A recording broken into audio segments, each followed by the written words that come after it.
1 Minute English.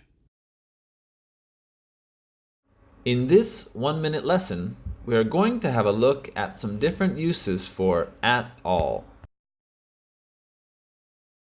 At all means in any way or under any circumstances. We use it to make negatives stronger.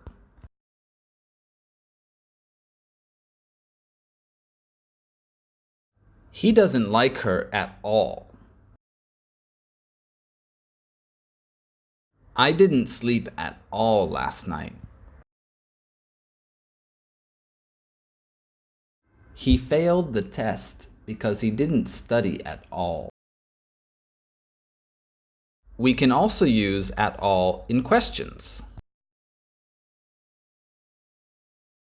Are you at all interested in art?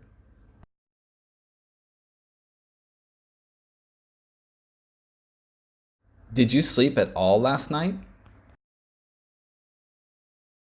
Give it a go. Try making a sentence using at all and leave it in the comments below.